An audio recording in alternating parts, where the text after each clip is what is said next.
나팔 7을 잡고 여호와 앞에서 나아가며 나팔을 불고 여호와의 언약궤는 그 뒤를 따르며 무장한 자들은 나팔 부는 제사장들 앞에서 행진하며 후군은 그의 뒤를 따르고 제사장들은 나팔을 불며 행진하더라.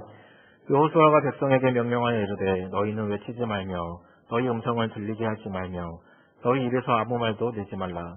그리하다가 내가 너희에게 명령하여 외치라 하는 날에 외칠지니라 하고 여호와의 궤가 그 성을 한 번 돌게 하고 그들이 진영으로 들어와서 진영에서 자니라. 또 여호수아가 아침에 일찍이 일어나니 제사장들이 여호와의 궤를 메고 제사장 7은 양각 나팔 7을 잡고 여호와의 궤 앞에서 계속 행진하며 나팔을 불고 무장한 자들은 그 앞에 행진하며 후군은 여호와의 궤 뒤를 따르고 제사장들은 나팔을 불며 행진하니라. 그 둘째 날에도 그 성을 한 번 돌고 진영으로 돌아오니라. 엿새 동안은 이같이 행하니라. 7째 날 새벽에 그들이 일찍이 일어나서 전과 같은 방식으로 그 성을 7번 도니 그 성을 7번 돌기는 그날 뿐이었더라. 7번째 제사장들이 나팔을 불 때 여호수아가 백성에게 이르되 외치라. 여호와께서 너희에게 이 성을 주셨느니라. 이 성과 그 가운데에 있는 모든 것은 여호와께 온전히 바치되 기생 라합과 그 집에 동거하는 자는 모두 살려주라. 이는 우리가 보낸 사자들을 그가 숨겨주었음이니라. 너희는 온전히 바치고 그 바친 것 중에서 어떤 것이든지 취하여 너희가 이스라엘 진영으로 바치는 것이 되게 하여 고통을 당하게 되지 아니하도록 오직 너희는 그 바친 물건에 손대지 말라. 은금과 동철 기구들은 다 여호와께 구별될 것이니 그것을 여호와의 곳간에 드릴지니라 하니라. 이에 백성은 외치고 제사장들은 나팔을 불매 백성이 나팔 소리를 들을 때 크게 소리질러 외치니 성벽이 무너져 내린지라. 백성이 각기 앞으로 나아가 그 성에 들어가서 그 성을 점령하고 그 성 안에 있는 모든 것을 온전히 바치되 남녀노소와 소와 양과 나귀를 칼날로 멸하니라. 아멘. 완전한 승리를 이끈 온전한 순종이라는 제목으로 담임 목사님 말씀 전해 주시겠습니다. 할렐루야. 여느 때처럼 일주일 만에 여러분 앞에 서서 강단에서 말씀을 전하는데요. 마치 굉장히 오랜만에 여러분들 만나는 것 같습니다. 기도해 주셔서 일주일간 중국 생명교회 시작회에서 또 강의를 잘 마치고 어젯밤에 돌아왔습니다. 특별히 좀 긴장하고 또 영적 전투가 치열한 그런 선교 현장이었기 때문에 오늘 이 여리고성 본문 말씀이 저에게는 더 깊은 감동으로 또 은혜로 다가왔습니다. 여러분들에게도 마찬가지일 거라 생각합니다. 일주일 동안 또 치열하게 또 세상에 주어진 현장에서 또 맡겨진 하나님의 일을 감당하면서 때로는 여리고성과 같은 내가 어찌할 수 없는 이러한 장애물들을 만나며 또 싸워 이기고 또 때로는 넘어지고 하는 그러한 삶을 살고 있기 때문에 이 여리고성에 대한 이야기는 우리가 어렸을 적부터 또 많이 들어왔지만 항상 우리에게 도전이 되고 은혜가 되는 말씀이죠. 이 여리고성 전투를 행하기 전에 이스라엘 백성들은 요단강을 건넜습니다. 그리고 열흘이라는 시간 동안 하나님의 말씀대로 자신을 성결케 하는 일에 몰두했습니다. 길갈에 기념비를 세우고요. 또 3일이 지난 후에는 할례를 행하면서 또 하나님께서 자신들을 보호해 주는 것을 경험했습니다. 언약 백성으로서의 정체성을 가졌어요. 그 6월절을 지키면서 이제 큰 기쁨의 축제를 맞이하였습니다. 그런데 그 이후에 이 땅의 소출을 먹어야 하는 만나가 그치게 되었고 이제 여리고성으로 진격하지 않으면 안 되는 그런 상황에 그들이 자연스럽게 직면하게 되었습니다. 그러나 그들에게는 믿음이 있었을 거예요. 이미 경험을 통해서 하나님의 능력을 그들이 알았고 또 배웠고 그들이 몸소 체험했기 때문에 하나님이 이제 말씀하시면 순종할 수 있겠다 하는 그런 믿음이 있었을 것입니다. 그래서 그들은 온전히 순종할 수 있었고 완전한 승리를 맛볼 수가 있었던 것이죠. 이것은 이스라엘 백성들만의 이야기입니까? 그들이 요단강을 건넜기 때문에, 그들이 구원받은 백성으로서의 그런 확실한 정체성을 가졌기 때문에 그들만 온전히 순종해서 완전한 승리를 맛볼 수 있었던 것일까요? 아니죠.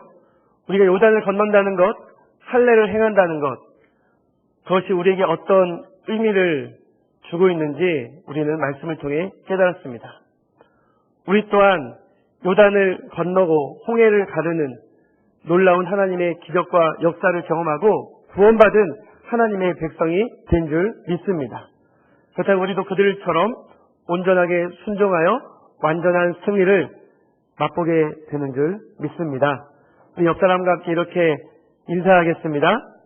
온전한 순종이 완전한 승리를 이끕니다. 인사는 좀 심플해야 되죠. 좀 더 간단하게 이렇게 선포하겠습니다. 온전히 순종하여 완전히 승리합시다. 그러면 우리가 온전하게 순종한다는 것은 무엇일까요? 오늘 이 여리고성 이야기 말씀을 통해서 우리가 세 가지로 살펴보기를 원합니다. 첫 번째, 온전한 순종이라는 것은 이해가 되지 않아도 행하는 것입니다. 납득이 안 됐는데 먼저 몸이 따르는 거예요. 하나님의 말씀이라고 생각되면 나의 모든 이성과 과학적인 사고, 심지어는 나의 경험, 영륜, 기탐 이런 거 다 내려놓고 순종하는 것입니다. 이해가 되지 않지만 그것이 하나님의 말씀이기 때문에 따르는 것이죠. 민주주의 사회에서도 다수의 의견은 되도록 법으로 정해서 또는 원칙으로 정해서 따르고 있습니다. 물론 소수의 의견이라고 무조건 무시해서도 안 되겠죠. 그런데 우리 그리스도인들은 그것이 하나님의 기뻐하시는 일이라면 주님 말씀하시면 내가 멈춰 서겠고 주님 가라 하시면 가겠습니다 라는 그러한 믿음이 있어야 합니다. 주님의 말씀대로 행하는 믿음. 그것은 내가 묻고 따져 예측하고 분석해서 완전히 그래 이렇게 해야지 내가 이길 수 있어, 이렇게 해야지 내가 넘을 수 있어, 이렇게 해야 돌파할 수 있는 거야. 그런 거 다 평가하고 난 이후에 따르는 것은 결코 온전한 순종이 아닙니다. 이스라엘 백성들에게 하나님의 명령이 떨어졌어요. 그 명령 코드는 일명 세븐. 7명의 제사장들이 7 양강나팔을 불고 7바퀴를 돌라는 거예요. 그리고 7일째 되는 날은 한 번 더 도는 게 아니라 7바퀴를 더 돌라는 거예요.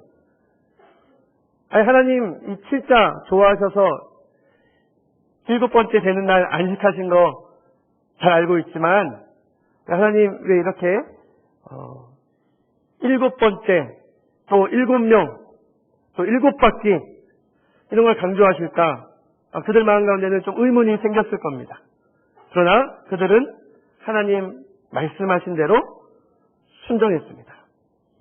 하나님의 완전수를 상징하는 이 코드명 7, 그것은 이스라엘 백성이 지금까지 그래왔던 것처럼 인간의 어떤 군사적 전략으로 싸우는 것이 아니라 하나님께서 싸우시는 하나님의 싸움, 여호와의 전쟁이기 때문입니다. 여리고성을 우리가 분석하면 분석할수록 이것은 절대로 이스라엘 백성 또는 아무리 용맹한 또 군사 전략가인 여호수아라 할지라도 결코 인간으로서 무너뜨릴 수 없는 성이라는 것을 우리는 알게 됩니다. 이미 고고학적 발굴이 또 연구 결과가 이 여리고성에 대해서는 다 나왔습니다. 고대에서 가장 오래된 성이고 그리고 천연의 그 요새를 활용한 이 난공불락의 성입니다.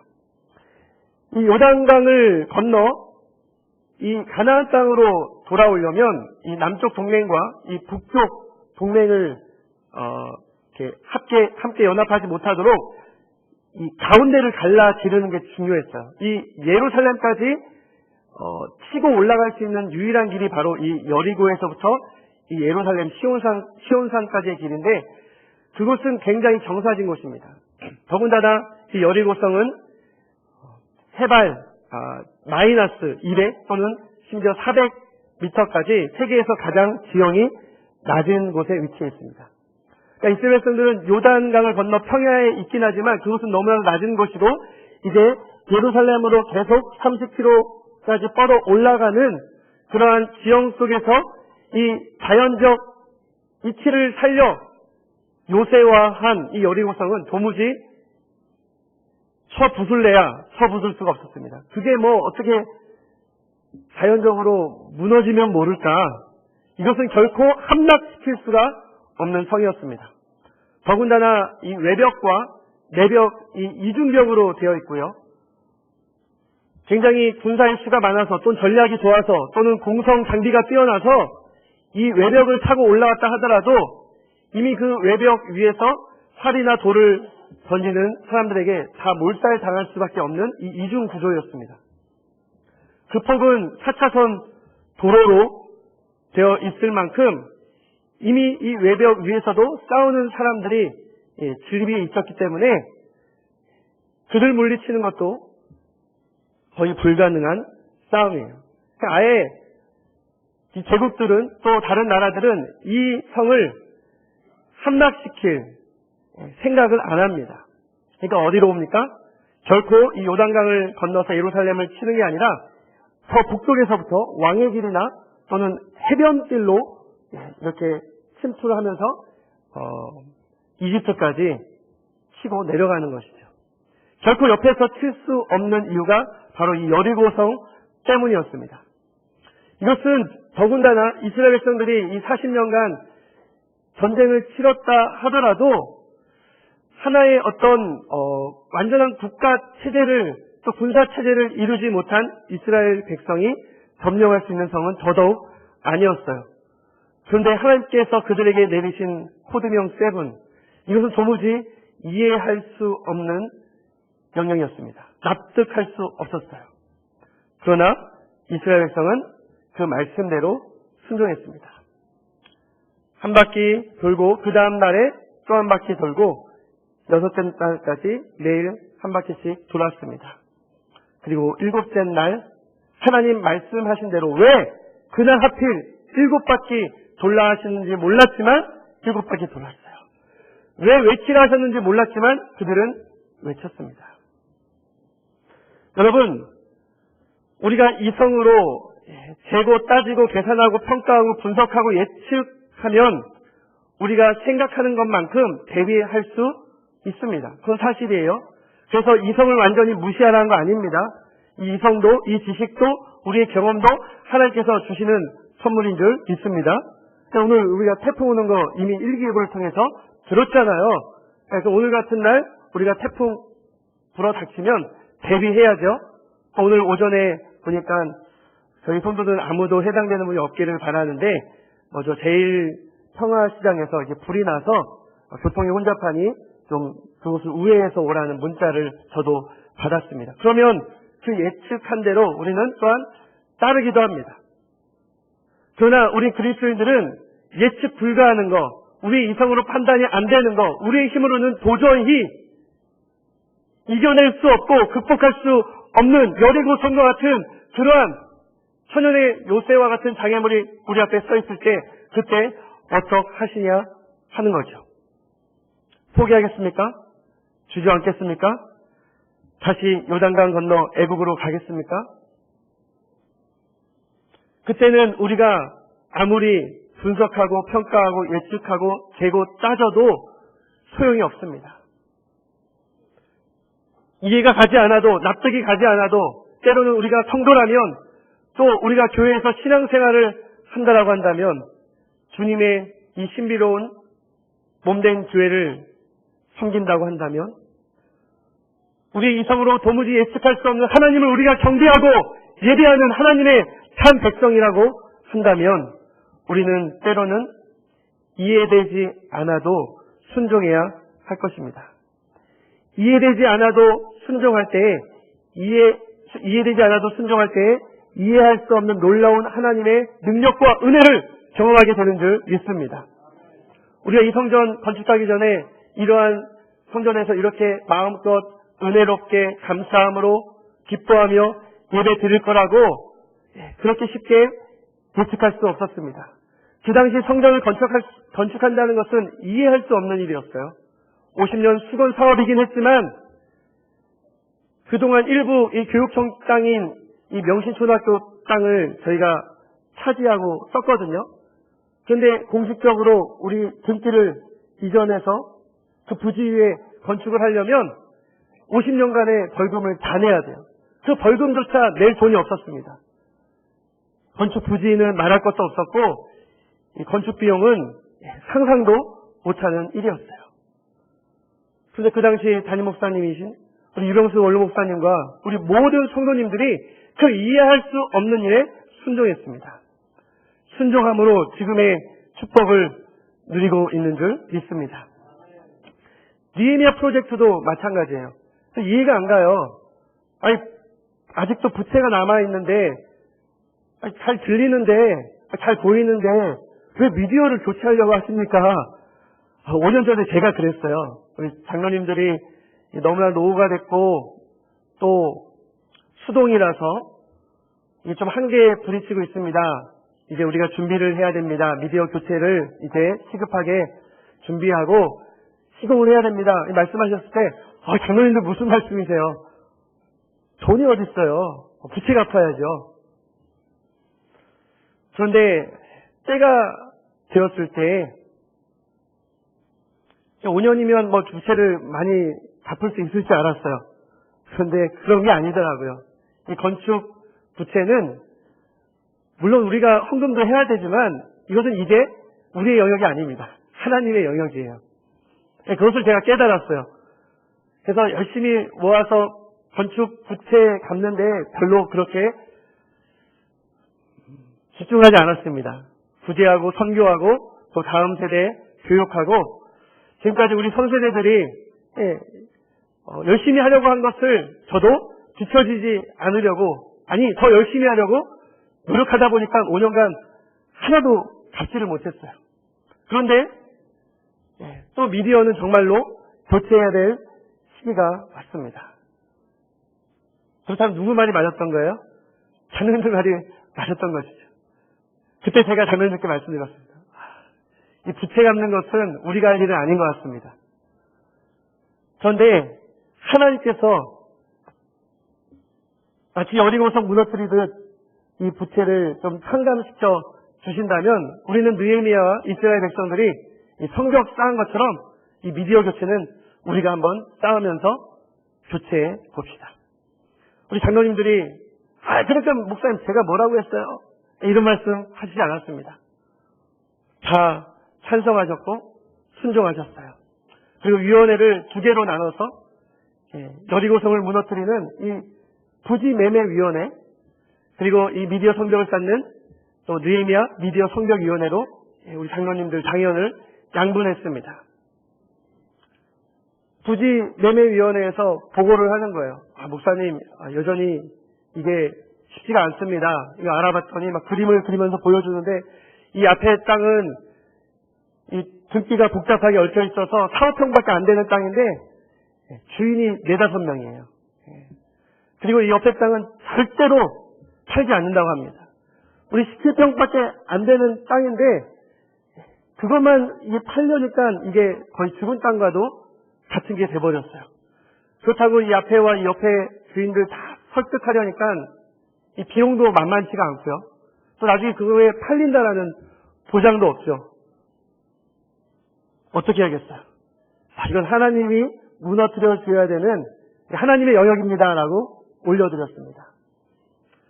그리고 이미 5년 전에 이 170평의 이 교육관 부지도 정말 10년 넘게 안 팔렸거든요. 그런데 우리 성도들이 기도하면서 극적으로 그 땅이 팔렸어요. 그러면서 그때 많이 부채를 탕감할 수 있었죠.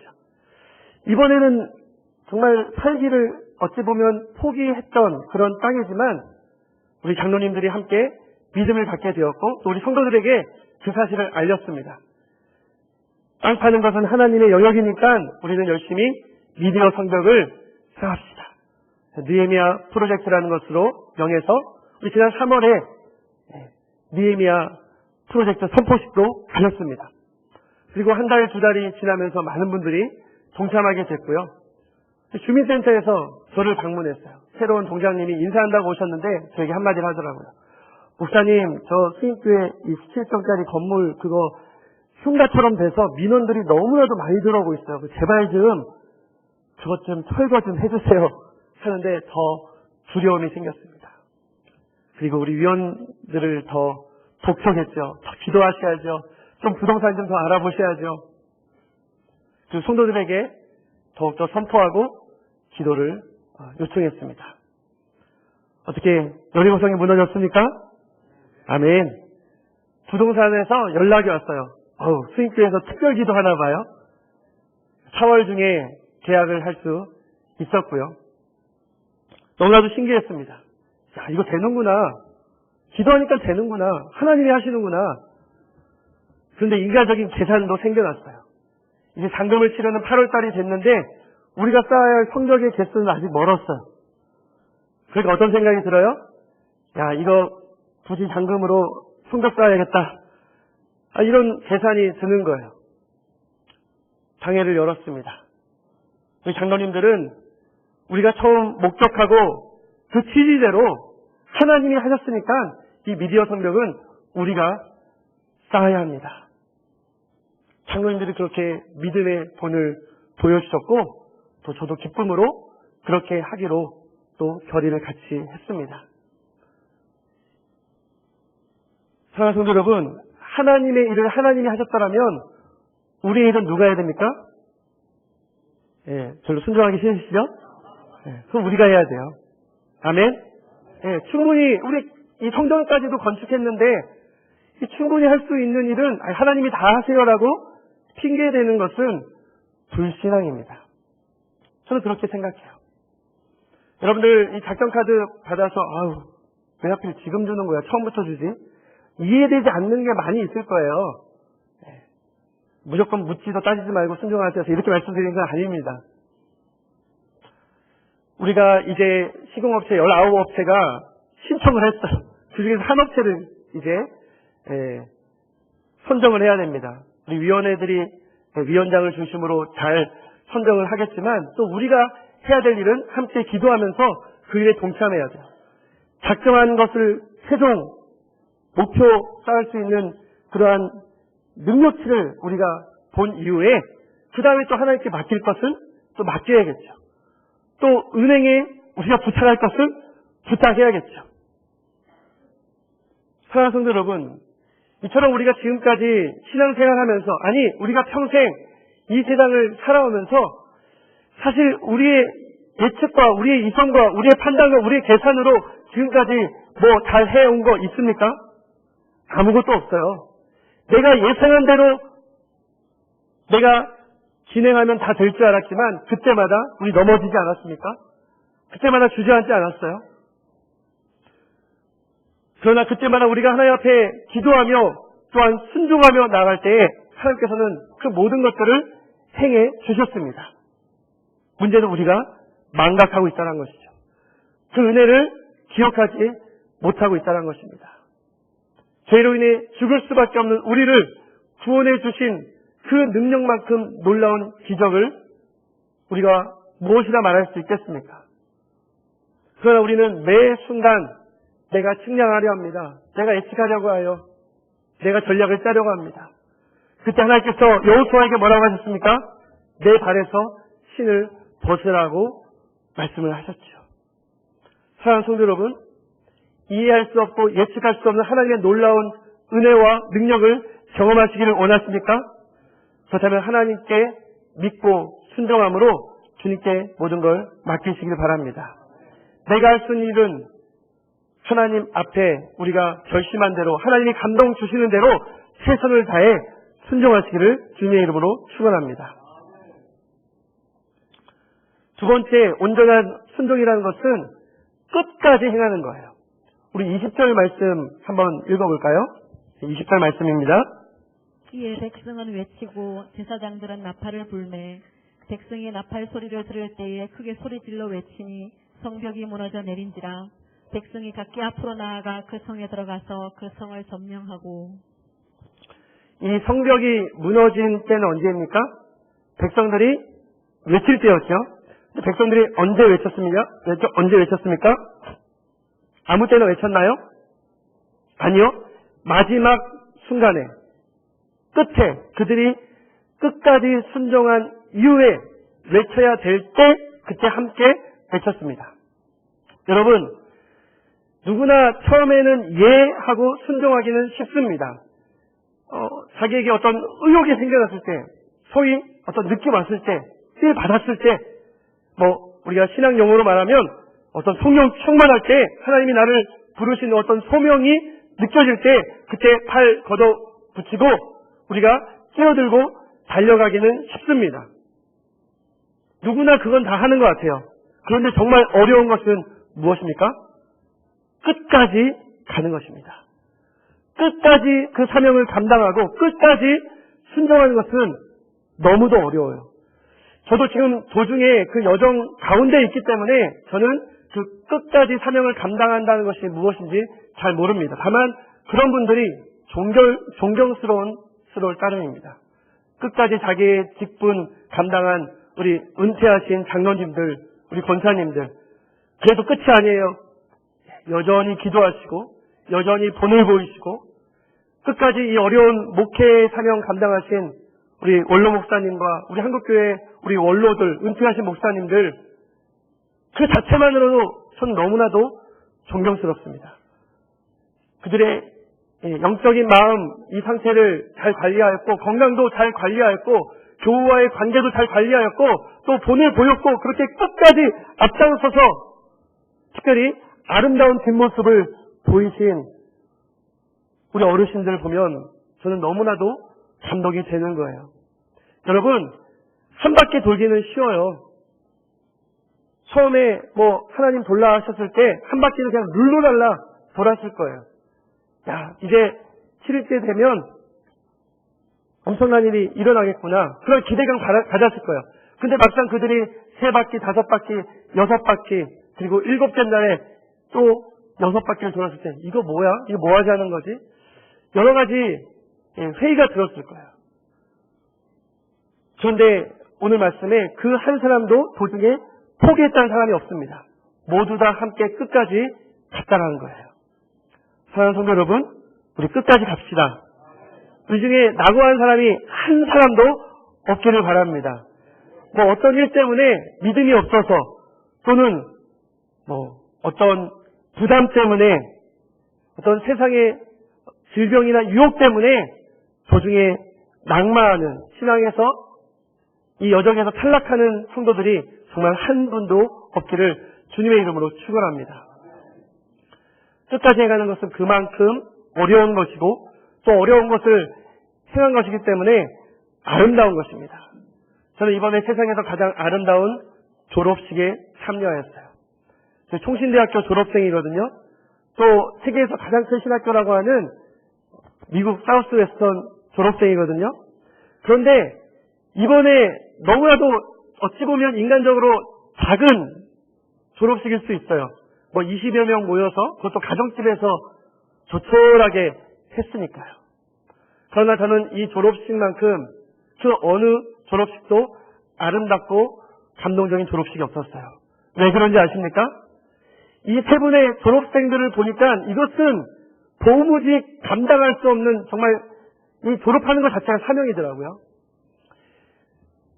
이분들은 대부분 5시간에서 멀게는 또 10시간, 평균 한 7시간 정도 기차를 타고 오시는 분들이 대부분입니다. 저와 김현철 목사님이 이번에 이제 이윤진 선교사님 모시고 왔지만 제일 짧게 걸렸어요. 비행기 타는 1시간. 그런데 이분들이 1년에 한 번씩 와서 4년 지나야 졸업하는 게 아니에요. 매달 한 번씩 일주일간 합숙을 하면서 9시부터 오전부터 밤 9시까지 수업을 듣는 거예요. 적어도 이분들은 졸업하기 위해서는 그 먼 거리를 40번을 왕복하면서 왔다 갔다 한 것이죠. 소감을 발표할 때 그러니까 처음에 포기하고 싶었지만 우리 남편, 우리 부모님, 시어머니, 우리 자식들 돌봐주셔서 감사하다고, 이런 나를 이해해 주셔서 감사하다고, 끝까지 그 달려갈 길을 마치고 졸업하면서 다 눈물을 흘리면서 또 축하해 주면서 졸업식을 보았을 때 참 감명이 됐어요. 근데 옆에 있는 우리 이윤진 선교사님을 볼 때 이분은 뭔가 참 어떤 분인가라는 생각이 들었습니다. 예, 젊었을 때부터 이 류마티스 관절염으로 당해보신 분은 알 거예요. 얼마나 되게 고통스러운지. 전 이번에 알았어요. 오전 내내 이렇게 누워 계셔야 되더라고요. 이 관절이 풀어지기까지 누워 계셔야 돼요. 그런데 이 25년간 1년에 10번 왔다 갔다고 하더라도 250번을 왔다 갔다 한 거더라고요. 물론 초기 탈북자나 또 조선족 사역할 때에는 합숙하면서 때로는 몇 달간 계시고 공동체 생활을 했겠지만 적어도 200번 비행기로 하면 400번 왔다 갔다 하시는 그 여정을 끝까지 감당하고 계십니다. 제가 작년에 이맘때 우리 홍영란 선교사님 그 사역지를 보면서 또 이제 은퇴하시는 것도 봤죠. 또 올 봄에 우리 조성모 선교사님 또 일본 사역하는 걸 보면서 이 선교사님들은 너무나도 귀하다. 저는 선교사님들 말씀이라면 늘 순종을 합니다. 그래서 이번에 이사장으로 2대 이사장으로 이렇게 취임은 했지만 사실 4, 5년 전부터 계속 불순종을 했거든요. 근데 더 이상 불순종할 수 없겠더라고요. 근데 지금 순종하는 게 문제가 아니라 끝까지 가는 게 문제예요. 우리 윤진 선교사님은 그냥 목숨 붙어있는 그 순간까지 사명을 다하신다고 합니다. 너무 무서우세요. 너무 존경스럽습니다. 그런 분을 아무리 제가 담임 목사고 이사장이라 하지만 이길 수가 없죠. 그저 우리 일대 원로 목사님이 끝까지 우리 윤진 선교사님 잘 섬겨주시고 도와주신 것처럼 저도 끝까지 그렇게 윤진 선교사님을 도와서 생명길 신학교를 하나님 기뻐하시는 신학교로 세워나가야겠다라는 그런 마음을 가졌습니다. 끝까지 묵묵히 감당하는 사람, 이길 사람 없습니다. 그리고 그 순간 놀라운 하나님의 역사가 일어나는 줄 믿습니다. 그런데 끝까지 이 5분 버티면 되는데 그 5분 버티지 못해서 그냥 하나님 없다 하고 돌아서고 등 보이고 배반한 사람들이 얼마나 많이 있습니까? 솔로몬, 아사, 히스기야 얼마나 유다의 훌륭한 왕들이 많이 있었어요. 그러나 다윗 왕처럼 끝까지 하나님의 마음에 합한 왕은 정말로 드물었습니다. 우리 목회자들이나 우리 성도들도 마찬가지 아닙니까? 정말로 끝까지 순종한다는 거 쉬운 일이 아닙니다. 그렇기 때문에 우리는 우리에게 맡겨진 그 사명이 우리의 목숨보다도 더 중요하다는 마음을 가지고 우리에게 맡겨진 직분, 그것이 어떠한 직분이든 교회에서든 또는 가정에서든 직장에서든 여러분 정년 때까지 은퇴할 때까지 끝까지 사명 감당하시기를 주님의 이름으로 축원합니다. 세 번째로 온전한 순종은 말없이 행하는 거예요. 말만 많이 하는 사람 있죠? 세상에서는 말 많고 목소리 큰 사람이 대우받습니다. 물론 속으로는 욕하지만요. 그런데 교회에서는 절대 아니에요. 교회에서는 오히려 존재감이 없는 것 같지만 말 없이 묵묵히 우직하게 그것도 끝까지 순종하는 사람이 하나님께서 가장 높여주시는 사람입니다. 하나님 앞에서 가장 존귀한 사람이에요. 성도들도 다 압니다. 믿음의 공동체이기 때문에 그러한 성도들, 그러한 목회자들, 그러한 선교사님들 보면 저절로 그냥 우리도 말을 하지 못하게 됩니다. 고개가 숙여져요. 같이 따라가게 되죠. 우리 10절 말씀을 다 함께 한번 읽어볼까요? 10절 다 함께 읽겠습니다. 시작. 여호수아가 백성에게 명령하여 이르되 너희는 외치지 말며 너희 음성을 들리게 하지 말며 너희 입에서 아무 말도 내지 말라. 그리하다가 내가 너희에게 명령하여 외치라 하는 날에 외칠지니라 하고. 여러분 이렇게 합독하고 또 크게 성경을 읽고 또 크게 찬양하고 합심 기도하는 것이 얼마나 큰 축복이고 은총인지 모릅니다. 작년까지는 안 그랬어요. 중국 상황이 그렇게 심하지 않았고 또 안 좋은 상황 속에서도 하나님께서 길을 열어주셔서 교회당에서 성경을 가르칠 수 있었거든요. 게다가 학생들뿐만 아니라 이 조선족 성도님들까지 와서 늘 저녁마다 부흥회처럼 아멘 할렐루야 하면서 큰 소리로 반응하고 찬양하고 너무나도 이렇게 은혜가 넘쳤어요. 그런데 이번에는 가정집에서 모여서 행여나 옆집 이웃집에서 신고하면 공안이 들이닥치기 때문에 말할 수가 없었어요. 저도 그냥 작게 이야기하면 옆에서 작게 소역하고 이분들은 막 아멘하고 싶고 할렐루야 하고 싶어도 그것을 아예 말하지 마세요라고 오늘 그 여호수아와 이스라엘 백성들에게 하나님 명령하신 것처럼 그렇게 부탁을 했습니다. 이분들이 너무 답답해하는 거예요. 막 힘들어하는 거예요. 성령이 충만해서 뭔가 표현을 하고 싶은데 어쩔 수 없잖아요. 그러니까 이분들이 침묵으로 수신호를 하게 됩니다. 한번 따라해볼까요?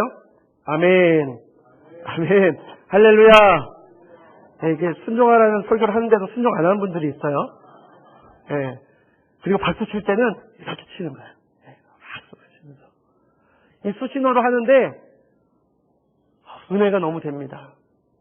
그리고 너무 이분들도 감격스러우니까 눈물로 표현하고요.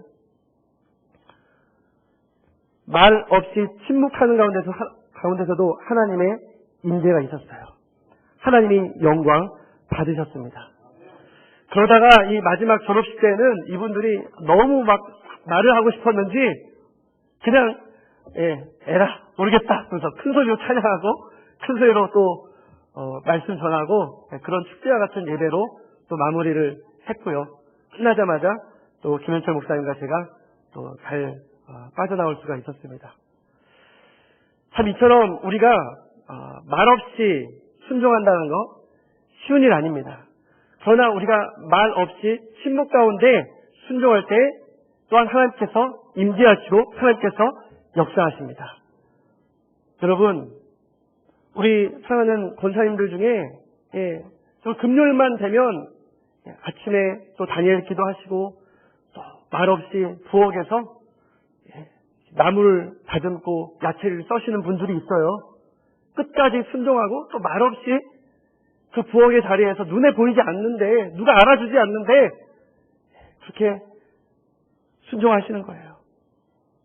우리는 순번 한 번 돌아오는 그 식사당번 그거 감당하는 것도 때로는 어려워서 시끌벅적할 때가 있잖아요.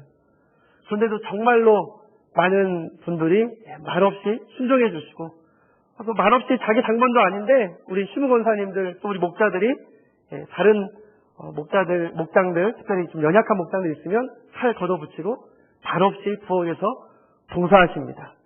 이제 우리 박수도 안 쳐요. 그런데 말없이 이름 없고 빛도 없이 우리 성도들 이 많은 성도들 식사 대접하는 그 손길들이 아직도 끊임이 없습니다. 말없이 정말 방송실에서 재정부실에서 주차장에서 또 찬양대 또 말없이 찬양대 연습실에서 제가 말하지 않았어도 말없이 묵묵하게 끝까지 봉사하는 분들이 얼마나 많은지 모릅니다. 이스라엘 백성들이 정말로 말을 안 했을까요? 그들은 여리고성을 돌면서 기도했을 거예요. 아멘.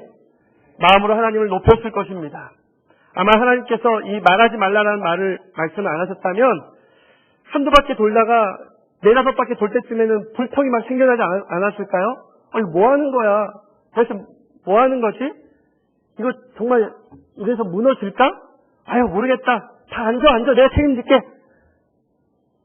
다들 이러한 이야기들로 원망과 불평으로 그들이 행진을 계속할 수 있었을까요? 하나님은 그것을 아셨습니다. 그래서 말하지 말라는 거예요. 끝까지 말하지 말고 묵묵히 순종하라는 거예요.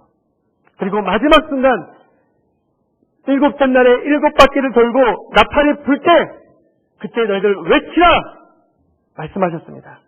여러분 말해야 될 때 말해야 됩니다. 아멘.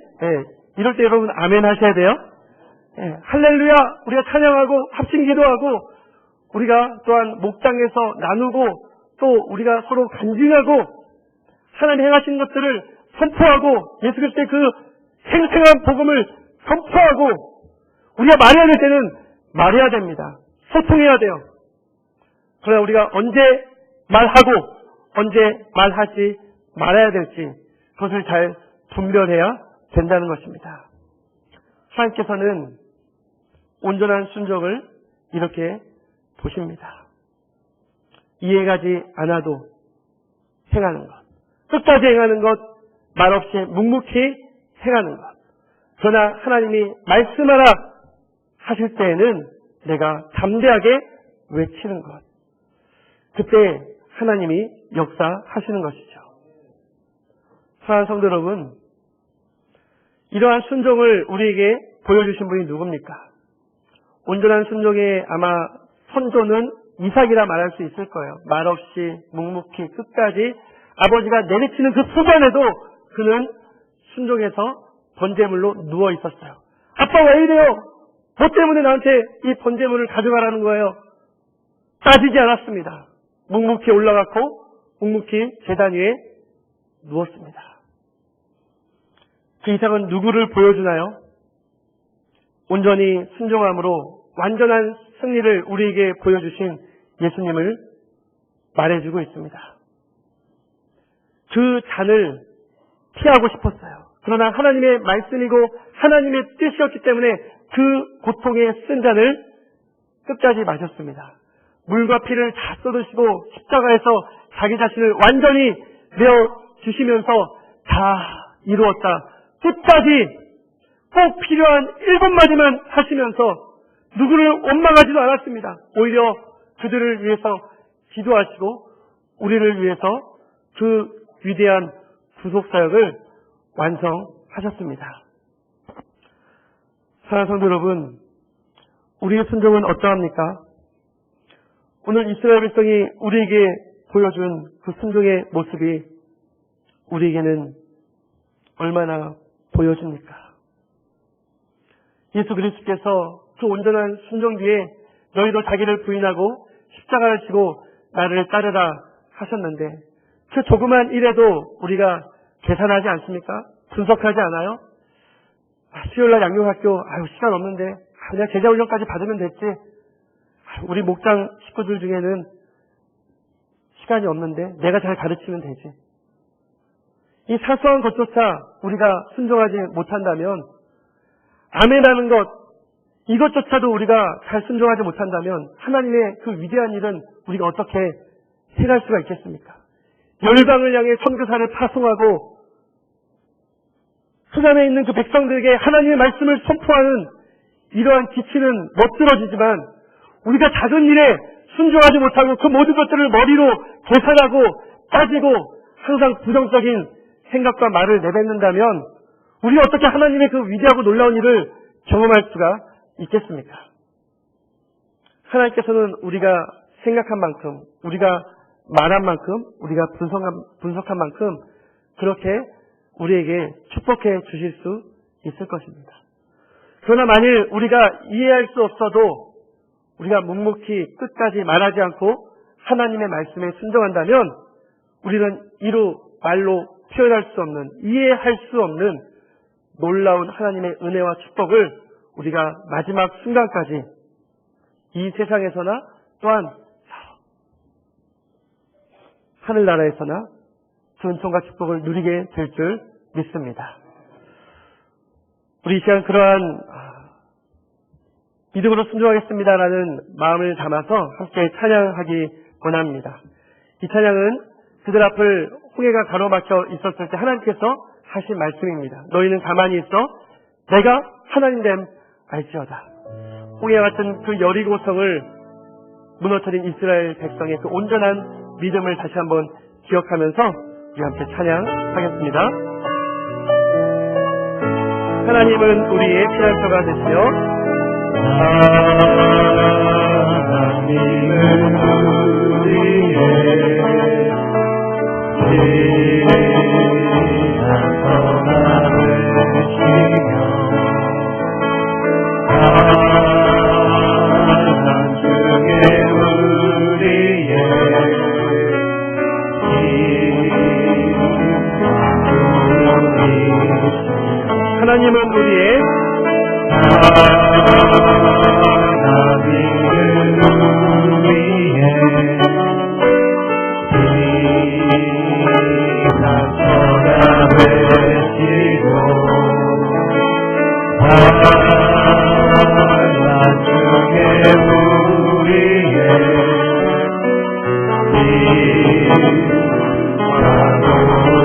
너희는 가만히 있어 누가 하나님께 말지어다. 너희는 가만히 있어 그가 하나님 내 아이여 열방과 세계하는데 그거로 믿는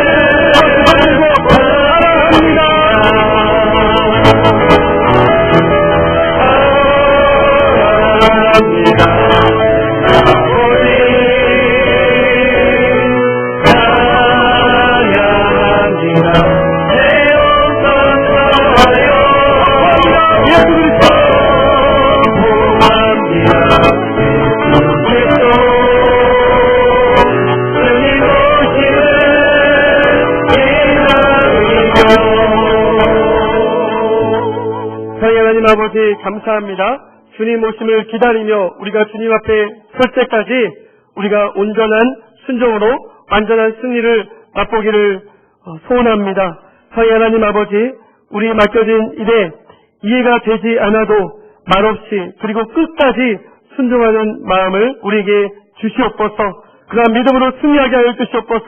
환난 중에도 가만히 있어 하나님께서 우리의 피난처가 되시며 큰 도움이심을 경험하며 주님만이 참 하나님이심을 알게 하여 주시옵소서. 이 시간 주님께 순종하는 마음으로 11조를 드립니다. 또한 여러 목적 헌금을 드립니다. 주님 앞에 예물을 드립니다. 수익교회가 가난과 고난 중에도 더욱 순종하여 물질과 헌신으로 참여하는 선교적 교회가 되게 하여 주시옵소서. 이 시간 주님께 예물을 드린 모든 성도들의 배부름과 배고픔과 풍부와